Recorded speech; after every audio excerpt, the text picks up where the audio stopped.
Hello viewers, welcome back to your channel life style of నిషిత.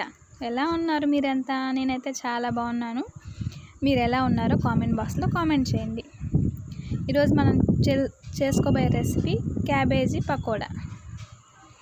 చూస్తున్నారు కదా, ఈరోజు weather అండి ఎలా ఉందో నేను మీకు చూపిస్తున్నాను. ఫుల్ రైన్ చూస్తున్నారు కదా, అసలు భలే ఉందండి క్లైమేట్ మాత్రం. ఇలాగ వాన పడుతూ ఉంటే ఈ చెట్లు, ఈ గాలి, అసలు క్లైమేట్ సూపర్ అంటే సూపర్ ఉంది. నేనైతే ఈ క్లైమేట్ బాగా ఎంజాయ్ చేస్తున్నాను. మీరు ఎంజాయ్ చేస్తున్నారా? బాగా ఎంజాయ్ చేయండి. నెక్స్ట్ అయితే నేను మీకు మొన్న చూపించాను కదండి మా పెరటని, అది నేను ఈరోజు ఇంకొకసారి చూపిస్తున్నాను. చూసారు కదా, ఇక్కడ పిందులు కాసాయండి. ఇది కరపుచ్చకాయ అనుకుంటాను, నాకు తెలియదండి ఇదేం చెట్టో. మేమైతే ఇది ఎవరైనా కోసుకునేస్తారేమోనని దీనికి అడ్డంగా కవర్లు పెట్టేసామన్నమాట. యాక్చువల్గా ఇది కవర్లో వేసి ముడేసాము, అది ఊడొచ్చేసింది. మా పిల్లలు లాగేసరికి అది కనపడకుండా కవర్ అలా అడ్డం పెట్టేసామన్నమాట.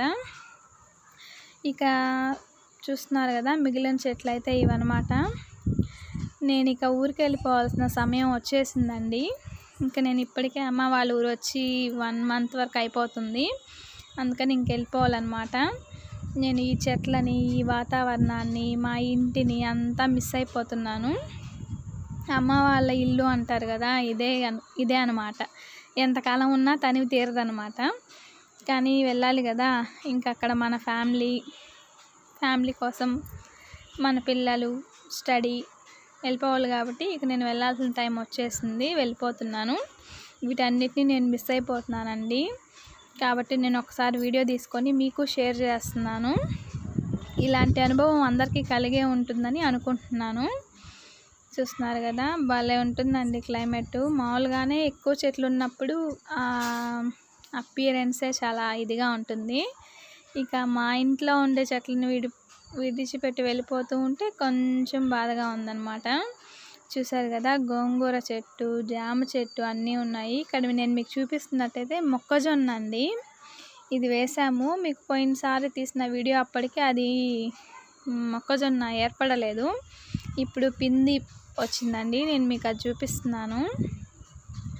చూసారు కదా, జామ చెట్టు. ఏమైనా మనం పెంచుకొని తిన్న ఆ టేస్టే వేరన్నమాట. గోంగూర చాలా బాగుంటుందండి, చాలా టేస్ట్ అసలు.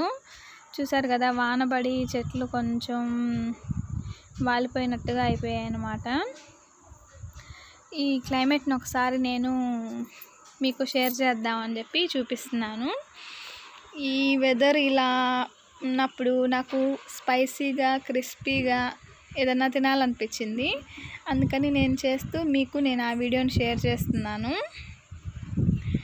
అండ్ నా ఛానల్ని ఎవరైనా కొత్తగా చూస్తున్నట్టయితే సబ్స్క్రైబ్ చేయండి, లైక్ చేయండి, షేర్ చేయండి, పక్కనున్న బెల్ ఐకాన్ టచ్ చేయండి. ఇప్పుడైతే మనం మన క్యాబేజీ పకోడా అన్నమాట మనం చేసే రెసిపీ, దానిలోకి వెళ్ళిపోదాం. నేను ముందుగా మీకు వాటికి కావాల్సినవి చూపిస్తున్నాను. శనగపిండి అండి, శనగపిండి, క్యాబేజీ, ఉప్పు అండ్ వాము, కొంచెం కారం, కరివేపాకు, అంతే అన్నమాట. అంటే ఉత్తి పచ్చిశనగపిండితో చేస్తే కొంచెం అంత క్రిస్పీగా అనిపించవు, అందుకని కొద్దిగా బియ్యపిండి యాడ్ చేస్తున్నాం. చూస్తున్నారు కదా, క్యాబేజీ ఇదన్నమాట. దీన్ని కొంచెం సన్నగా తరుక్కొని వాష్ చేసి పెట్టుకోవాలి. నెక్స్ట్ వాము. ఇది శనగపిండి మంచిది కాదు కాబట్టి దాన్ని కొంచెం దానిలో ఉండేది వెళ్ళడానికి, అంటే మనం తిన్నది బాగా అరగడానికి అన్నమాట. గ్యాస్ ట్రబుల్ అలా రాకుండా ఉండడానికి కొంచెం వామ్ యాడ్ చేస్తున్నాము. చూసారు కదా, ఫస్ట్ అయితే మేము అసలు వాటర్ యాడ్ చేయలేదు. క్యాబేజ్ కడుగున్నాం కాబట్టి నీట్గా దాంట్లో ఉండే తడి దానికి సరిపోతుంది. సరిపోకపోతే 1 స్పూన్ 1.5 స్పూన్ వరకు మాత్రమే వాటర్ పడతాయి, ఇంకా ఎక్కువ పట్టవు. చూసుకొని కలుపుకోవాలి. నెక్స్ట్ కారము, ఉప్పు, కారం, వాము, అవి 3 మాత్రమే బాగా కలుపుకోవాలండి. ఎందుకంటే ఆ క్యాబేజీకి ఆ ఫ్లేవర్స్ అంతా బాగా పట్టాలన్నమాట, ఉప్పు కారం అంతా. చూసారు కదా. తర్వాత కొద్దిగా బియ్యం పిండి యాడ్ చేసాము. చూసారు కదా ఎంత యాడ్ చేసామో, చాలా తక్కువ యాడ్ చేసామన్నమాట. అది జస్ట్ క్రిస్పీగా రావడం కోసం మాత్రమే బియ్యం పిండి. నెక్స్ట్ కరివేపాకు కూడా, ఇది మనం అలా కలిపేటప్పుడే వేసుకున్నట్లయితే మనం కలుపుతాం కాబట్టి ఆ ఫ్లేవరు ఆ పకోడా దానికి కూడా బాగా పడుతుందన్నమాట. ఫ్లేవర్ బాగా పట్టినప్పుడు మంచిగా ఉంటుంది. దీన్ని బాగా డీప్ ఫ్రై చేసుకోవాలి అదనమాట. చూసారు కదా. నాకైతే అమ్మ వాళ్ళ ఇంటి నుంచి వెళ్ళేటప్పుడు మాత్రం నాకు చాలా బాధగా అనిపించిందండి. ఆల్మోస్ట్ ఎవరికైనా అలానే ఉంటుంది. కానీ నేను నా మ్యారేజ్ అయిన తర్వాత, అంటే పిల్లలు పుట్టిన తర్వాత ఇన్ని డేస్ ఉండడం ఇదే ఫస్ట్ అనమాట. నెల రోజులు అంటే. అందులో ఇప్పుడు స్కూల్స్ లేవు కాబట్టి ఇలా ఉండడానికి కుదురుతుంది, లేకపోతే కుదరదు. చూసారు కదా. నాకైతే కొంచెం బాధగానే ఉందండి వెళ్ళిపోతూ ఉంటే. మళ్ళీ ఇంకెప్పుడు వస్తానో తెలీదు, వెయిట్ చేయాలి. అండ్ చూస్తున్నారు కదా. ఇక మనం వీడియోలోకి వచ్చేద్దాం. చూసారు కదండి నా వీడియోస్ అందరూ చూస్తున్నారు కదా. మీకు ఎలా ఉంటున్నాయి ఆ వీడియోస్? నేను ఇంకొంచెం బెటర్ చేసుకోవాలా? ఎలా ఉన్నాయి? బెటర్ అయితే చేసుకోవాలి, నాకే తెలుస్తుంది.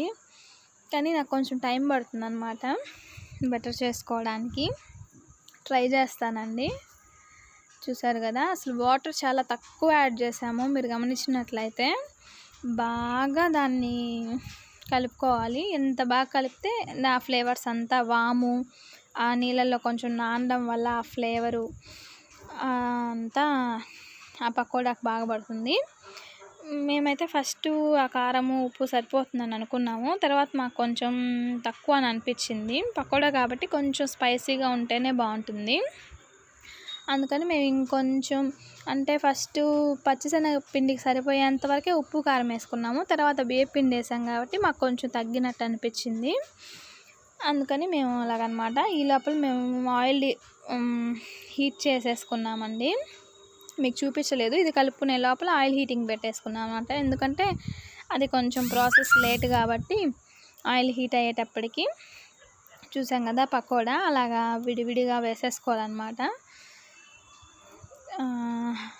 ముందు సిమ్లో పెట్టుకొని ఆయిల్ కాచుకున్నాము. తర్వాత మీడియంలో పెట్టి పకోడా వేసేసుకున్నాము. పకోడా వేయగానే బుడగలు వచ్చేస్తున్నాయి కదా బాగా. ఈ బుడగలు తగ్గేంత వరకు సిమ్లో పెట్టుకొని డీప్ ఫ్రై చేసుకోవాలి. ఎందుకంటే హైలో పెట్టి కానీ డీప్ ఫ్రై చేసినట్టయితే ఆ క్యాబేజీ అంతా కొంచెం మాడినట్టుగా వచ్చేస్తుందండి. అండ్ ఈ పచ్చిశనగ పిండి బియ్యం పిండి అయితే ఉడకదనమాట. అప్పుడు పచ్చి పచ్చిగా అలాగా కొంచెం బాగుండదు. అందుకని సిమ్లో పెట్టుకొని బుడగలు తగ్గేంత వరకు ఫ్రై చేసుకోవాలండి. చూసారు కదా. ఆల్మోస్ట్ బుడగలు తగ్గిపోయాయి ఫస్ట్ వేసిన దానికన్నా ఇప్పటికీ. తర్వాత ఇప్పుడు కొంచెం వాటిని తిప్పుకోవాలి. ఇప్పటి వరకు కదిలించకూడదు, కదిలిస్తే అవి విరిగిపోతాయి. చూసారు కదా. సిమ్లో పెట్టుకొని చేసుకోవాలి. ఇదండి చూసారు కదా. ఆల్మోస్ట్ కొంచెం గోల్డ్ కలర్ వచ్చేసింది. ఇంకొంచెం రావాలన్నమాట కలరు. ఇంకొంచెం కలర్ రావాలి. అప్పుడైతే అవి తినేటప్పుడు క్రిస్పీగా, స్పైసీగా, క్రంచీగా ఉంటాయి. ముందే కానీ తీసేస్తే వేడి చల్లారగానే అవి కొంచెం మెత్తగా అయిపోతాయి, క్రిస్పీగా ఉండకుండా. అందుకని కొంచెం బాగా కాలనివ్వాలన్నమాట. అదే డీప్ ఫ్రై అవనివ్వాలి. ఈ లోపల నేను పక్కన ఇవి సర్వ్ చేయడానికి పక్కన ప్లేట్ తీసుకున్నానండి. ఆ ప్లేట్లో టిష్యూ వేసేసుకున్నాను. ఎందుకంటే డీప్ ఫ్రై కాబట్టి ఆయిల్ కొంచెం ఎక్కువగానే ఉంటుంది. అందుకని నేను టిష్యూ వేసేసుకున్నాను. చూసారు కదా. ఇప్పుడు మంచి గోల్డెన్ బ్రౌన్ వచ్చేసింది కదా.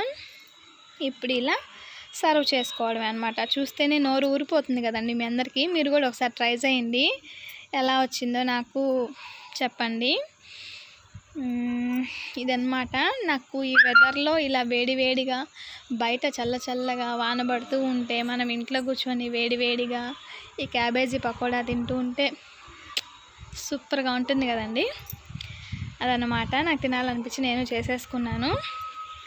మీరు కూడా చేసేసుకోండి, చాలా ఫాస్ట్గా అయిపోతుంది. ఈరోజు నా రెసిపీ వచ్చి క్యాబేజీ పకోడా. నాకైతే ఇలా వచ్చింది. మీకు ఎలా వచ్చిందో మీరు ట్రై చేసి కామెంట్ బాక్స్లో కామెంట్ చేయండి. నా ఛానల్ని ఎవరైనా ఫస్ట్ చూస్తున్నట్టయితే సబ్స్క్రైబ్ చేయండి. Thanks for watching. నెక్స్ట్ వీడియోలో మళ్ళీ కలుద్దాం. Bye bye.